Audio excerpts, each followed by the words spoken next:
We have groceries or money. Let's see what people pick. Pera po or yung bibigay po namin. Pera na lang. Kasi yung bawang ng anak ko, yung gamit, yan, titinda lang ako ng puto. Kasi 7 years na ako dito nagtitinda. Yes, so, gano'n po tatay.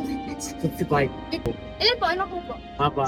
Bibigay rin po namin yung ano. Dalawa po yung matatanggap. Dalawa. Yan, swerte ko. Thank you, ma'am. Thank you po. Hindi, binigyan niyo ako eh, kaya ako na. Dagdag kita nyo na yun, tay. Wag na po. Okay na po to. Nakakahiya naman po. Okay na po to, ma'am. Thank you po.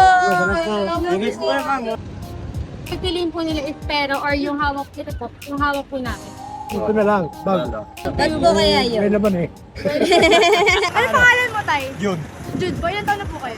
53. 53 po. May anak po ba kayo, tay? Marami. Marami. May ibang trabaho pa naman po. Gumagawa ako ng puso. Yun din ba? Okay. Ko lang gawat trabaho. Ito. Barter po. Yung ano po, mga anak niyo po, nag-aaral pa po lahat. Sana lang ang pinata ko. Ano po? Tumbuit pa. Hindi, tay, kaibigan mo na lahat ng mga yadaan dito. Tiga ko yan. Matropa ko yan. Baka tang ano mo to, tay, ha? Tang ino mo to, ha? Hindi. Thank you po.